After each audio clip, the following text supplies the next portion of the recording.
Hello दोस्तों, आइए पढ़ते हैं एक नई टॉपिक वैद्युत क्षेत्र, वैद्युत बल रेखाओं के बारे में।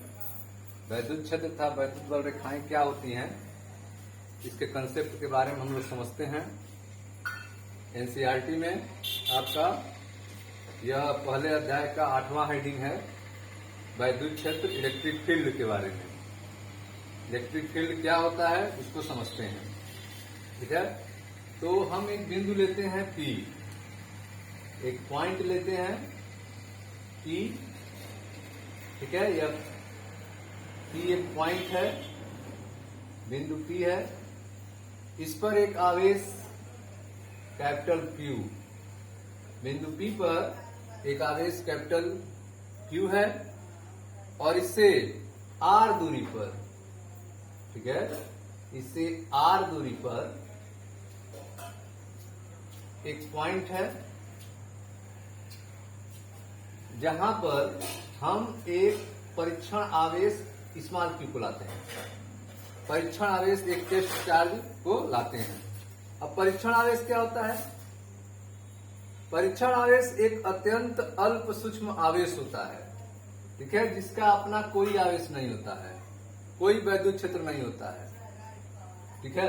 एक टेस्ट पॉजिटिव चार्ज है, test positive charge plus q आवेश है, ठीक है। इसका अपना कोई इलेक्ट्रिक फील्ड नहीं होता है, अपना कोई वैद्युत क्षेत्र नहीं होता है, ठीक है। इसको जो है लाने से इस आवेश के वैद्युत क्षेत्र में कोई परिवर्तन नहीं होगा,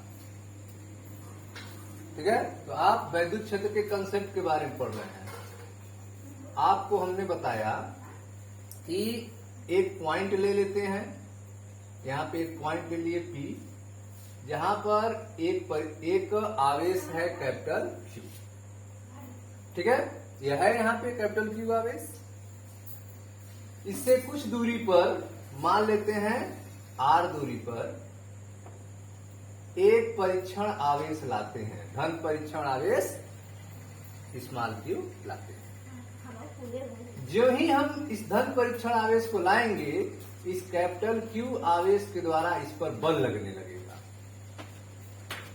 आकर्षण बल होगा, प्रतिकर्षण बल होगा, यह निर्भर करता है कि परीक्षण आवेश आप कैसा ला रहे हैं, ठीक है। अगर ये आपका मूल आवेश प्लस है, अगर प्लस लाएंगे परीक्षण आवेश तो प्रतिकर्षण होगा, स्वतंत्र छोड़ देंगे तो यह इससे दूर जाएगा। अगर जो है ऋणात्मक आवेश लाएंगे, स्वतंत्र छोड़ देंगे तो इसके पास आएगा, क्योंकि आकर्षण होने लगेगा प्लस माइनस के बीच में, ठीक है। तो अब आप देख रहे हैं कि कूलाम के नियम से दो धनात्मक आवेश एक दूसरे के पास आने पर उनमें विद्युत बल लगने लगेगा, ठीक। इस पर बल लगने लगा, इस परीक्षण आवेश पर एक वैद्युत बल का अनुभव होने लगा, ठीक। अब इस परीक्षण आवेश को हम हटा दे रहे हैं, हटा दिए तो क्या इस पर इसका बल जो था वो कहां चला गया? इसका जो बल था Q आवेश का तभी अनुभव हुआ जब हम यहां पर एक परीक्षण आवेश Q लाए थे, ठीक है, तब परीक्षण आवेश हमें दिखाई दिया। कैपिटल Q यहां के कारण स्मॉल q जो यहाँ पे है उसको हटा देने पर क्या यहाँ पे उसका बल रहेगा कि नहीं रहेगा, या फिर तभी तक रहेगा जब तक यहाँ पे q रहेगा, स्मॉल q रहेगा, ठीक है। कहा जाता है कि किसी भी आवेश के चारों तरफ कहीं पर भी कोई आवेश रखा रहता है तो वह अपने चारों तरफ एक क्षेत्र क्रिएट कर लेता है, अपना एक इलाका बना लेता है, इलेक्ट्रिक फील्ड बना लेता है, जिसे वैद्युत क्षेत्र कहते हैं, इलेक्ट्रिक फील्ड कहते हैं। जैसे यहाँ पे एक Q आवेश है तो यह अपने चारों तरफ एक वैद्युत क्षेत्र बनाया होगा, एक इलेक्ट्रिक फील्ड बनाया होगा, इससे विद्युत बल रेखाएं निकल रही होंगी, और जो ही इसके पास कोई धनात्मक या ऋणात्मक आवेश आएगा तुरंत उस पर बल लगने लगेगा, बल का अनुभव होने लगेगा, ठीक है।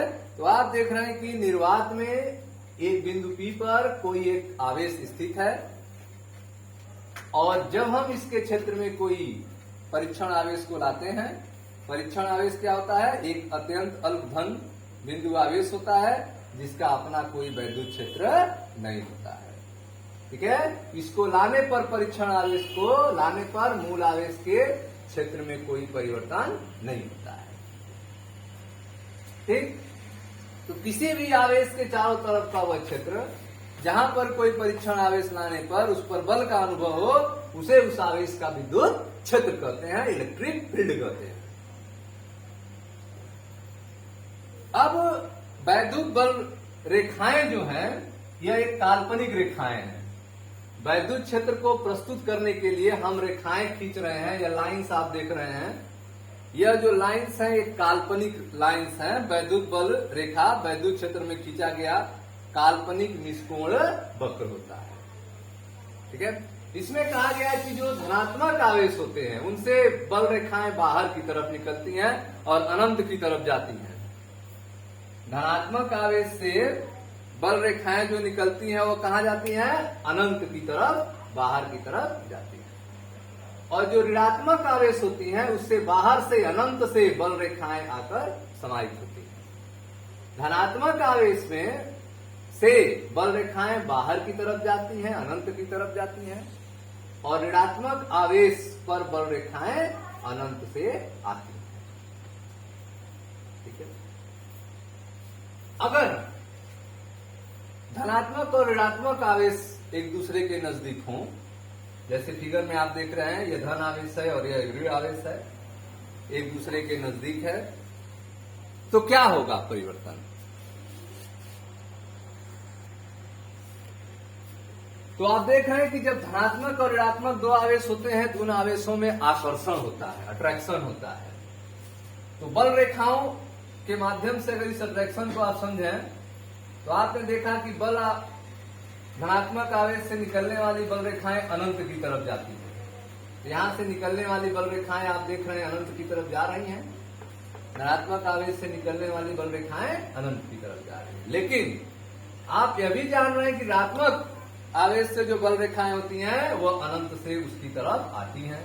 तो ऋणात्मक आवेश पर बल रेखाएं देखें अनंत से आ रही हैं। तो यहां से जो धनात्मक बल रेखाएं से, धनात्मक आवेश से बल रेखाएं निकल रही हैं, वह निकल के इस ऋणात्मक आवेश पर आ रही हैं। इसलिए बल रेखाओं के आने के कारण, इलेक्ट्रिक फील्ड में परिवर्तन होने के कारण, विद्युत बल रेखाओं में परिवर्तन होने के कारण धन और ऋण आवेश में आकर्षण होता है। ठीक है, यह बल रेखाएं एक दूसरे को काट नहीं सकती हैं। बल रेखाएं एक दूसरे को काट नहीं सकती हैं। ठीक है, बल रेखाएं जो हैं वे धन आवेश से चलकर ऋण आवेश पर समाप्त होती हैं।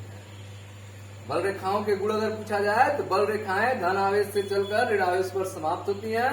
बल रेखाएं के किसी भी बिंदु पर, बल रेखाओं के किसी बिंदु पर खींची गई स्पर्श रेखा उस बिंदु पर धन आवेश की दिशा को प्रदर्शित करेगा।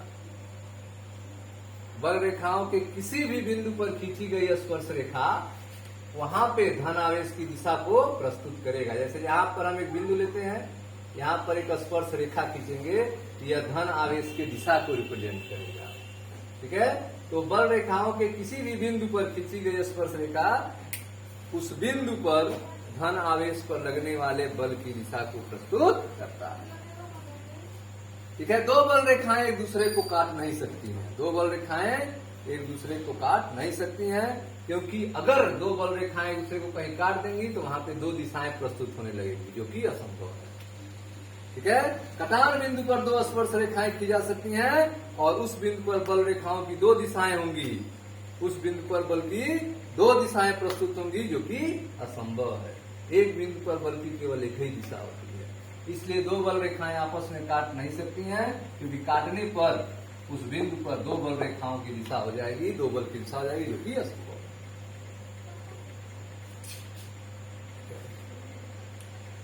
अब यह जो बल रेखाएं होती हैं यह लचकदार होती हैं। बल रेखाएं कैसी होती हैं? लचकदार डोरी की तरह लंबाई में सिकुड़ती हैं। बल रेखाएं लचकदार डोरी की तरह लंबाई में सिकुड़ने का प्रयत्न करती हैं, जिनके कारण धनात्मक और ऋणात्मक आवेश के बीच में आकर्षण होता है। अब जो है, अगर समान आवेश है तो क्या होगा? जैसे अगर दो धन आवेश है तो क्या होगा? तो आप देख रहे हैं कि अगर दो धन आवेश समान दूरी पर रखे गए हैं,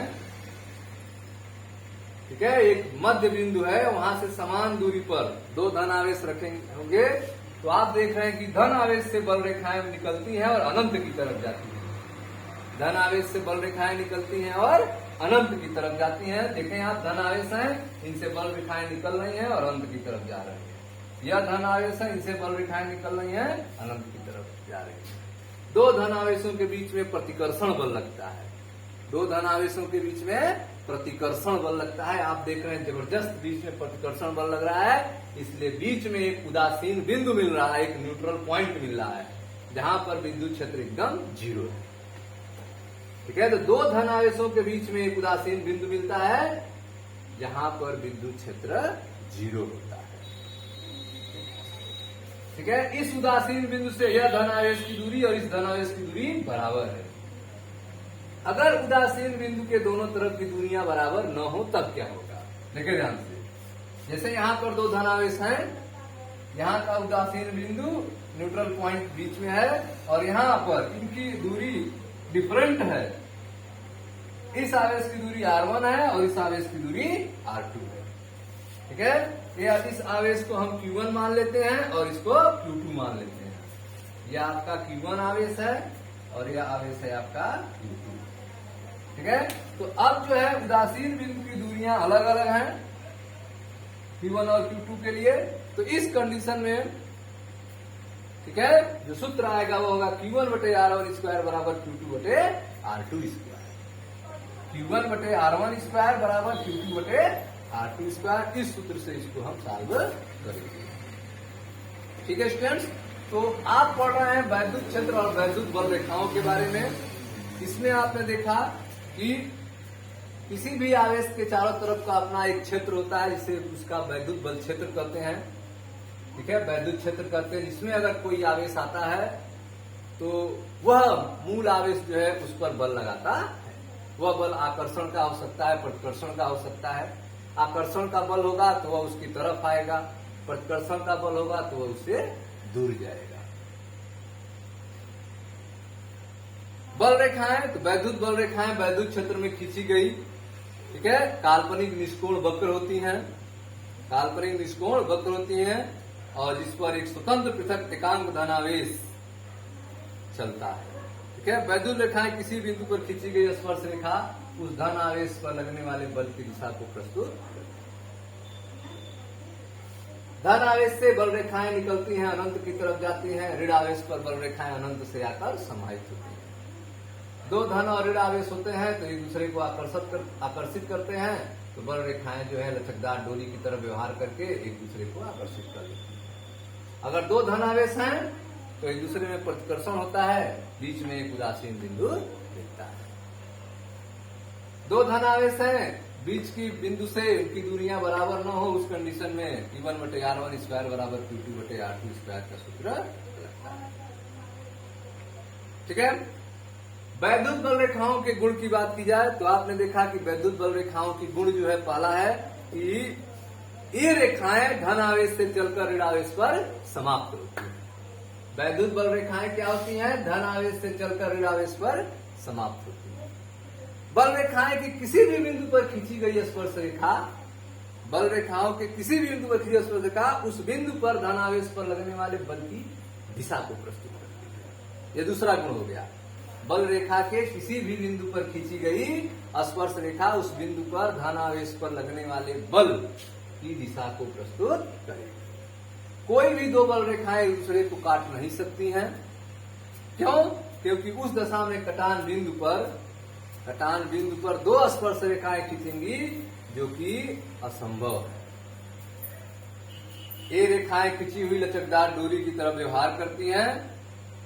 ठीक है, सिकुड़ने का प्रयत्न करती है, इसी कारण विपरीत आवेश के बीच में आकर्षण होता है। ये रेखाएं अपनी लंबाई के लंबवत दिशा में एक दूसरे से दूर हटने का प्रयत्न करती हैं, जिसके कारण समान आवेश के बीच में प्रतिकर्षण होता है। ठीक है स्टूडेंट्स, तो यह था वैद्युत क्षेत्र और वैद्युत बल रेखाओं के बारे में। अब आता है वैद्युत क्षेत्र की तीव्रता। इसको हम लोग मिलते हैं नेक्स्ट वीडियो में, जहां पे वैद्युत क्षेत्र की तीव्रता के बारे में चर्चा की जाएगी।